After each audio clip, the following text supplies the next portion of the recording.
What's going on, Colts Nation? I'm Lawrence Owen. This is Colts Law, and hey, yay! This is my first live show in a while. Glad I can be back. Really excited about training camp. Been really out there watching a lot of stuff.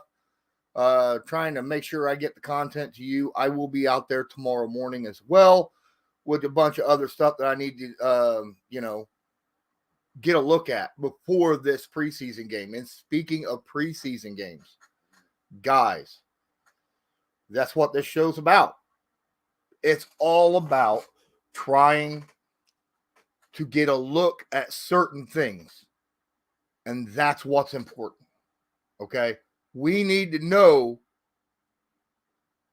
answers to questions that we have, not just from this past off season and training camp, like rookies and things like that. We need to know other stuff that just was not going well at all last year. Are those things being fixed? Are certain players looking better than what they did last year? That's the big things. Bunch of questions that we're going to have in. I want to thank everyone that's in here. Deep, Dan Miller, anyone else that shows in. Appreciate each and every one of you. Please don't forget, smash that like button and subscribe if you're not subscribed. Share this on social media. Help get the word out about my show. Real quick, I need a shout out to Hermit Crabbit. As you see right here, last week he donated $5 and he had a question. Says the CBA is the culprit, talking about Jonathan Taylor. Says, would Taylor really get a better deal elsewhere if the owners blackballed Saquon Barkley? Wouldn't they do the same with Taylor? And Taylor was, I don't know if he was blackballed, and it would have been the Giants owner and general manager at that time. I just don't think they were able to really give him the deal that he wanted to this year because of the $40 million a year and the upfront guaranteed money that they gave Daniel Jones. I got a feeling that Saquon will probably get paid next year. And not just, if not by the Giants, by another team. As for Jonathan Taylor, I don't think the Colts are trying to blackball him at all. And I honestly, in all honesty, I think Chris Ballard is just waiting to see if he comes back from his surgery, because let's face it, he had the surgery back in January, and he still can't pass a physical to get off the PUP list. All right. That's not him holding out. That's him not being able to pass a physical by the doctors. Okay. So he can't legitimately get on the field because he can't pass a physical because his ankle still ain't working proper. What's going on there? Did he suffer a setback in his recovery from his ankle surgery that maybe the Colts and Taylor's not mentioning? And if that's the case, makes 100% sense why Ballard is taking the wait and see approach to signing Jonathan Taylor. Because if he's had a setback, is he going to come back as good? Right? We don't know. You got to know you're still getting, prime Jonathan Taylor. You got to know what you're paying for, right? You got to know what you're paying for. If he's still the 2021 Jonathan Taylor, absolutely. I think Ballard offers him a nice fat deal by his third game he plays. And then, of course, yesterday he dropped another $5. You can also drop money if you'd like by using the link in the description on the tip jar. I appreciate that so much. What's going on, Larry Brown, Van Albright, Basil? What's up? Larry says Kareem Hunt, Jonathan Taylor, and AR all together, not bad. Hunt left. Just to let you know, Kareem Hunt left today without a contract. The Colts offered a deal, but apparently it wasn't nearly high enough for Kareem Hunt, and he left, right? Colts ain't looking to pay $6-8 million for a running back when they have hopes that Jonathan Taylor comes back from this PUP list and is able to play. You ain't going to pay a guy, and that puts a lot of deal because, okay, so the Kenyon Drake thing, he's paid vet minimum. So basically, any player they pick up that's had 3 or more years in the NFL is getting paid at minimum what Kenyon Drake is making for the Colts right now. Okay. So they didn't put a bunch of money in there. And to me, them not offering enough to Kareem Hunt tells me they're really hoping they get something done with Jonathan Taylor and that Jonathan Taylor comes back from the PUP list. But that's just what that's my thought. What's up, Jeremy Minch, Dustin Wells? What's going on? What's your thoughts on not getting a deal done with Hunt? I just gave it to you. Ben Jart, appreciate you. So we're going to be walking in this Saturday to the Colts and Bills. Now, we know that the Bills, they got a pretty darn good defense. They got a pretty awesome offense. Now, how much the starters are going to play for the Bills? Probably not a lot, right?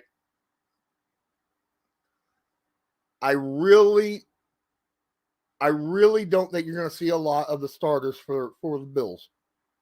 We're going to see some starters for the Colts, though, because because we have a new head coach. And because we have a new head coach, there's going to be some starters that's going to be playing so he can see what he's working with, right? You'll probably see Michael Pittman Jr. out there. You'll see Alec Pierce, right? He even said there's a wait and see approach to Shaquille Leonard, right? Is he healthy enough? Is he not worried about him going out there and getting hurt? You know, he's been doing physical contact in 11-on-11s this past week in practice, but that's different than actual game looks, right? So since we're going to be seeing starters, and we'll probably see the majority of the starters on the offensive line, that is the first thing I want to see. No, it is not the quarterback, because as much as I want to see Anthony Richardson, the offense is going to go as the offensive line goes this year. And if the offensive line looks like it did last year at the beginning of the year, just sail it in. Don't start Anthony Richardson in a situation like that. It's a bad situation. But the offensive line is playing even somewhat similar to the way they were playing at the end of the year, or even better. That changes a lot. That changes your whole dynamic of your team. That means you could have your quarterback. You don't have to have quick outs, quick reads as nearly as much. Your running backs, you expect a lot more from them. You run a lot of more RPO kind of things. So the offensive line is by far and away the most important thing to watch in the Bills game. Now, I get there's not going to be a lot of fancy stuff. You're going to see some traditional zone reads, some traditional man power scheme blocking, and you're not going to see a whole lot of blitzes or stunts and twists and disguised coverages from the Bills either. It's just going to be mano a mano in the trenches. And that's where you're going to get a good look at how good these guys work, because Will Fries had all kind of problems against big, strong defensive tackles, and we're going to see how he handles himself this preseason game against the Bills. Now, Bernhard Raimann, I have faith in this dude. I've seen him up close and personal on an interview with him. He's gotten bigger, right? And if he's gotten any better, which he says, you know, he's been able to hit the ground running and proving himself because it's not his rookie year. He's not acclimating himself to the NFL, the speed of the NFL, and things of that nature. That's a situation where I think Bernhard Raimann is going to hit the ground running a lot better than what he was even playing at the end of last year.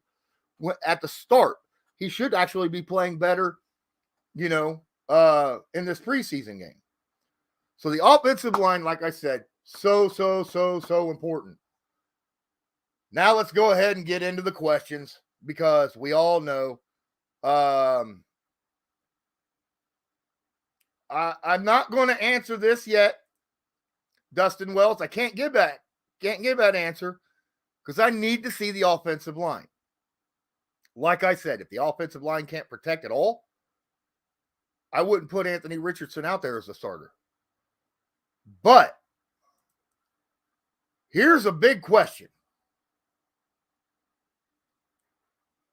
What about how much playing time are we going to see from Anthony Richardson this Saturday? Do you put him out there to get as much experience as possible, let him play a whole half or, something like that?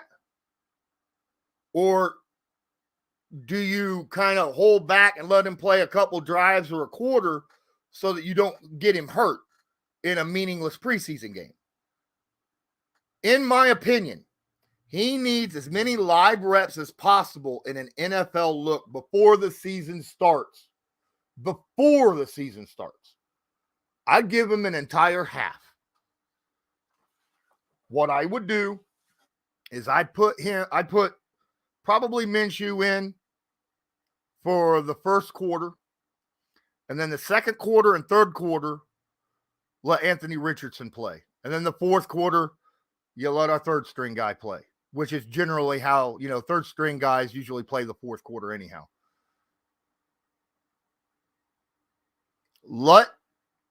Since it is the first preseason game and we need to look at the offensive line, put Minshew out there first.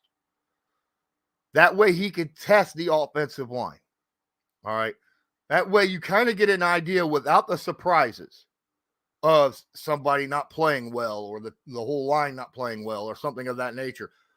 He's a vet long enough to where if guys get hurt or if guys can't do their job, he could find a way of ducking out, throwing the ball away, finding a quick read, adjusting protection if need to be, things of that nature. Things that Anthony Richardson has yet to really, come to terms with, being that he's still a rookie, not only in the NFL, but he only played 13 games in college. So let Minshew have that first, few drives or quarter to test your offensive line.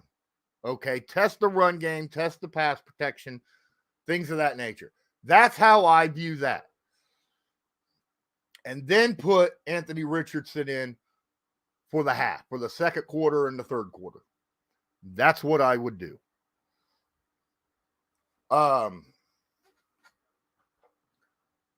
Now, if the offensive line holds up in the first preseason game with the ones, then when we go play against the Bears, let Richardson start.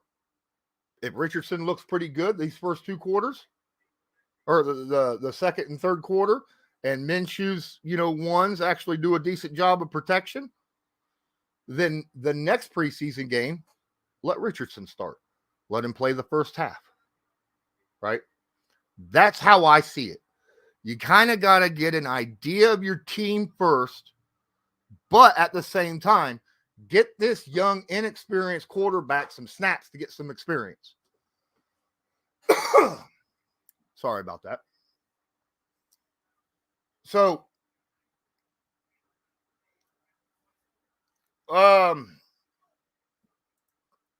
great question here by Daniel. Says, has any of the right guards put any muscle on like Bernard, the left tackle, has, or are they just working on technique?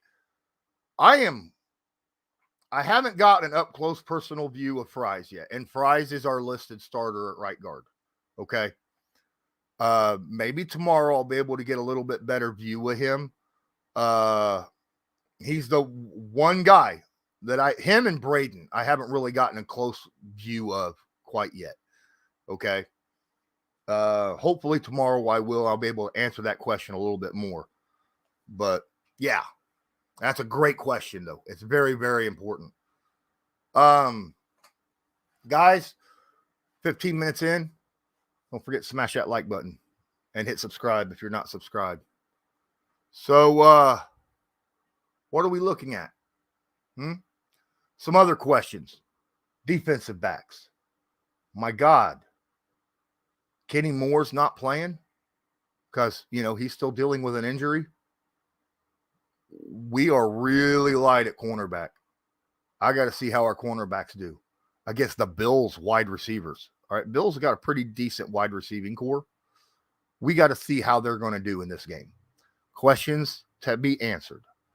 Now, Kenny's been outstanding when he played during training camp so far this year. I thought Kenny Moore, even while injured, he's out there doing individual, workouts and stuff. Trying to improve himself, even though he cannot go out there and do stuff with the team. So, no, Tom, no, Rico, we did not sign Kareem Hunt. Apparently, the Colts were not willing to offer as much as Kareem wanted, which apparently is more than what New Orleans offered. We can go back and you're more than welcome to come back. Earlier, I talked about it. I think that is actually bodes very well in the favor of the Colts showing that the Colts want to sign JT. But, there's reasons, I think, why they're holding off giving even an offer yet, because they don't know. All right. You go back, we already talked about this. The first 5 minutes, right, of this stream was talking about that. So just let you know.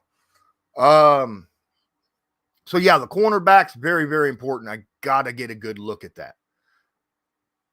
Shaquille Leonard, if he plays, we don't know if he's going to play, but if he plays, from what I saw at training camp, Shaquille Leonard has been lighting it up. He looks 95% of his old self. All right. Really, he's out there playing fast. He's playing with energy. He's got a smile. He's yelling. He's screaming. He's making plays on the ball. He's out there. He looks like his old self. I'd like to see it in a live game action, though, even if it's preseason, even if it's just for a drive or something. I just want to say. But yeah.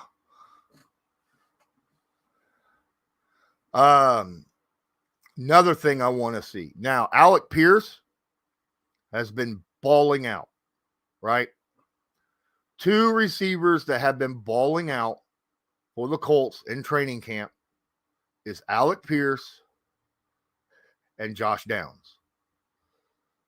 And I got to see how they do against the Bills, because we've already talked about, we don't know what we really have with the cornerbacks, because we're depleted so bad at cornerback position. So we're going to get a good look, see if they can continue balling out even against another team that's not as depleted as the Colts are at corner. Okay. So I want to see Alec continue to do everything that he's been doing great at.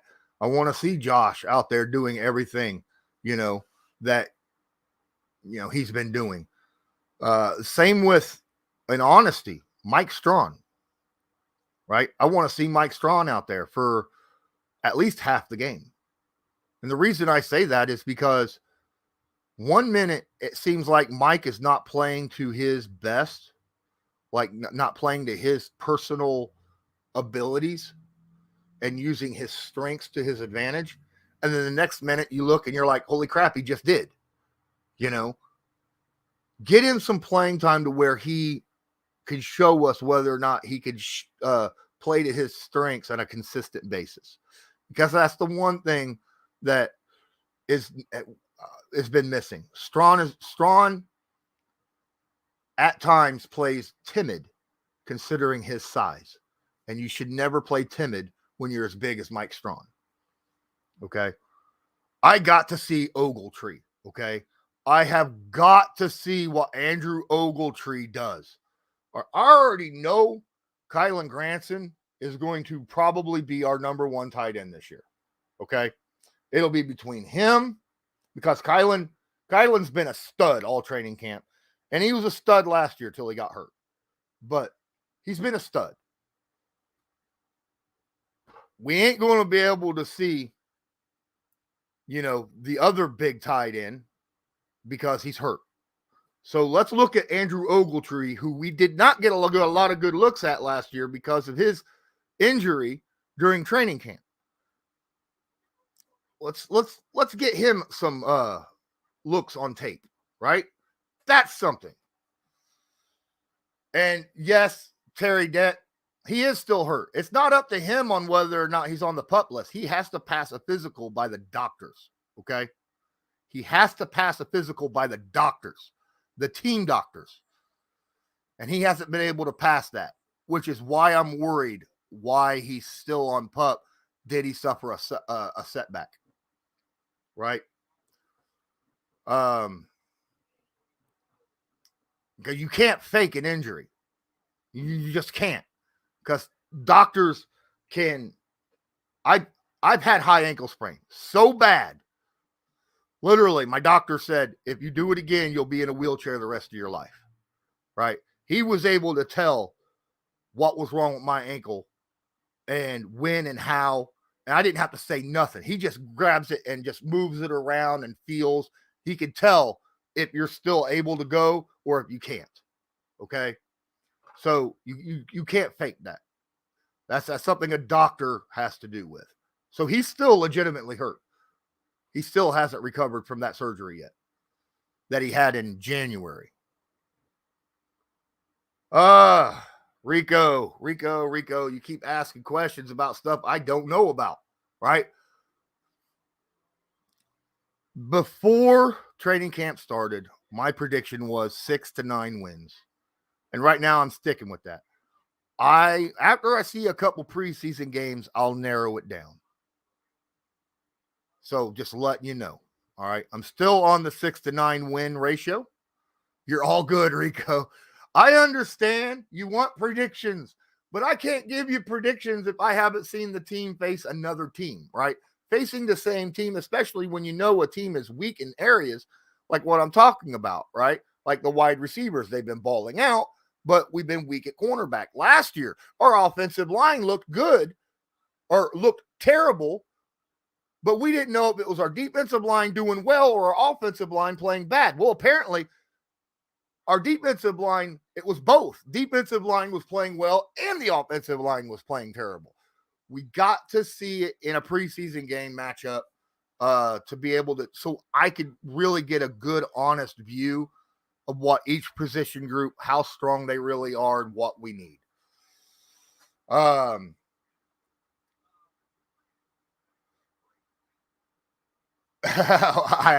understand, Rico. Understand. Oh.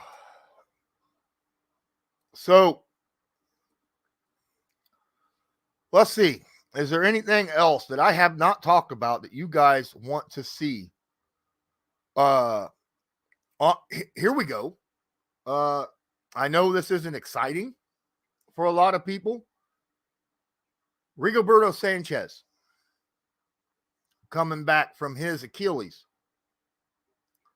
He's had an up and down camp punting, right? And I mean this legitimately. You can watch one punt where he'll bomb it really high, really far, drop it inside the 5-yard line. And the next one is god awful, right? Watched it happen. So I want to see some consistency in his punting coming up. And also, is Matt Gay, is he going to be kicking off? And if he is, what's that going to look like? I want to see that, right? He obviously he field goals really well. I haven't looked and seen how his kickoffs are going to be with the new return rules, right? Is he going to try to drop it right about the goal line like we have been the last few years? Or is he just going to drill that sucker out the back of the end zone now? That's a tough question. Yeah, I've already talked about the corners, Rico. I just talked about the corners a minute ago. But yeah, you're right. Rigoberto Sanchez is rusty, and he needs to get back on the saddle there and, you know, start playing like he normally has played. Running backs. Obviously, without Jonathan Taylor, we got to see how our stable looks, right? We got to see how our rookie looks, because that's going to be a big indication between him and Kenyon Drake. It's going to be between those two because everybody else is hurt. Everybody else either recovering from surgery, got a broken arm, got a twisted knee, a bad hip. We got 2 good running backs on the roster. We got to see how they do, right? Here we go. That's a great question by Joey B. And I will get to you, Jeff, on the new rule in just a moment. He says, one player you want to see show big progress this year. Mine is Kwity Paye. Love to see Kwity Paye have big progress. I want to see Dayo Odengbo have big progress. Okay. Any defensive end. I want to see a defensive end get 10 plus sacks this year. Okay. That's on our roster. I don't care which one. Give me some, but it's either that or I got to see big progress from Will Fries, because even at the end of last year, Will Fries was not at the level I want my starting offensive right guard to be. So Will Fries, I got to see big improvement from. Huge improvement. Yeah, right. Little leg, little hip, little arm, right? Anyhow, Jeff asked what's the new rule on the kickoff rules. You can knee from the end zone all the way to the 25-yard line now, and the ball gets placed at the 25-yard line. Okay? If you fair catch the ball on a knee, on a kickoff, at the 5, the ball is placed at the 25. That's the new rule. So, just letting you know. We signed a rookie running back and a tight end. Appreciate you, man. Thanks. Well, that right there tells me we're not going after any other running backs. We decided to sign a rookie running back over Hunt. So the rookie running back must have showed us something that Hunt didn't. Or, something close to what Hunt was providing, but at a much, much less, cost. And I agree. I agree. I hate that. I hate that rule. Hate that rule. Thank you. Everybody thinks that. Yes. Rule is trash. Oh my goodness. Ugh. Yeah, I don't. Okay. It's bodies. We have injuries at tight end right now. We got 2 injuries at tight end. So I think we're going to walk into this year with 5 tight ends on our roster. 5. I would not doubt it. And probably 3 running backs. And one will probably go to one of the running backs probably go to the practice squad. We are so deep at tight end. And being that we might end up being a run-heavy RPO team, you want a lot of tight ends. Big, strong, good blocking, good catching tight ends. All right. So we're just throwing in some camp bodies. So that's who I see. Basil asked who's been injured. Well, hold on. Let's figure out the exact names here. Oh, I got. Where's my paper at? There it is. Oh no, that's not the one is this the one I'm looking for? That is the one I'm looking for. Position. Go by position group.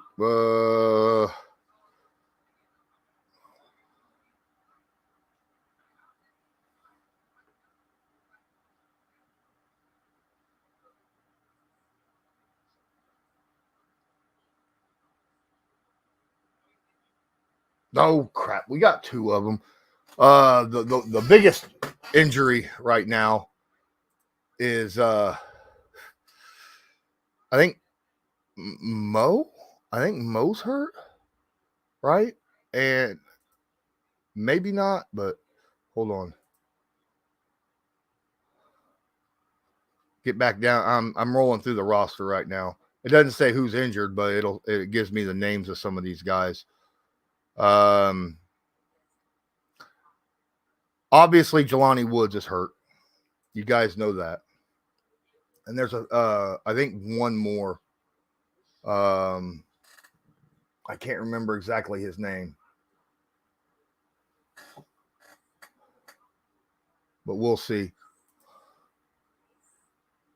Yeah, Jelani's been dealing with a little injury for the past week and a half. So that's funny you said that same time I did. That's awesome. All right. But yeah, so there's injuries across the board the Colts are dealing with right now. The tight end group still is solid. It's just inexperienced, right? That will be starting this Saturday against the Bills, or playing, period, against the Bills. Same with cornerbacks, right? Cornerbacks in the same situation. Golly. I'll tell you what, I was so impressed with Juju Brents. It's not funny. I did not expect to see him bring as much physicality as he did at training camp. He was hitting people so hard that the offense was complaining that he was being too physical and hitting people too hard. And the defense was like, dude, we got to practice like we play, right? I have noticed that Steichen has been cutting back on that whole little injury thing. He still says it occasionally, but he doesn't say it nearly as much as he did last week and before. This past week, he's really cut that back. No, Buckner is still out. Yes, Ogletree has been practicing and good to go. Excited about that. But no, Buckner. Now, will he be back tomorrow? I don't know. I know Sunday he did not practice, and that's the last time I went. So I'll find out tomorrow. Hopefully he is. But yeah. But guys, I ain't going to be able to stick around much longer. I got to fix dinner before my grandchild and my daughter comes in, and then I got to go to bed to get up because I got to get up at like 4:30 in the morning to get ready to go for practice tomorrow. So, because it's an early practice. Tom, can't wait to meet you in person. Appreciate you. He's the one coming and picking me up. So shout out to Tom. And guys, my earlier question about Freeland probably did. What was your question about Freeland, dude? Let me look. Basil.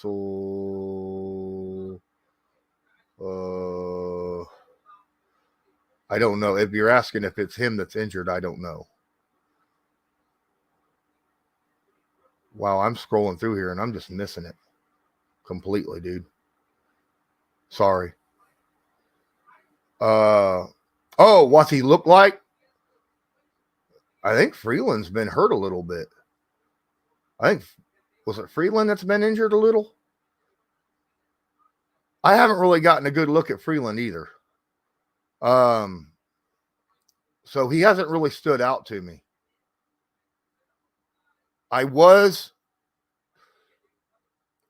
That's a good thing for me to keep an eye on tomorrow too. Let me write that down. All right, guys, that I am going to look at tomorrow is Freeland Fries. I remember there was a question about how big Fries is. No, we will not know who's starting until the day it starts this Saturday. So, but great question. All right, guys. I think that's going to do it for me for now. Yes, Ogletree. Yeah, I said Ogletree was practicing and actually looking really good out there too. So the two best tight ends so far in training camp in practice has been Granson and Ogletree by a mile. So there you have it. All right, guys. Appreciate each and every one of you. Please smash that like button. Hit subscribe if you're not subscribed. Tag that notification bell so that you are notified next time we go live or upload a video. Don't forget to share this to your favorite social media because word of mouth helps me out a ton. Appreciate each and every one of you. hopefully I'll get my video out tomorrow, but sometimes generally I can't get it out until the next day, but we'll see. But anyhow, as usual, have a good one.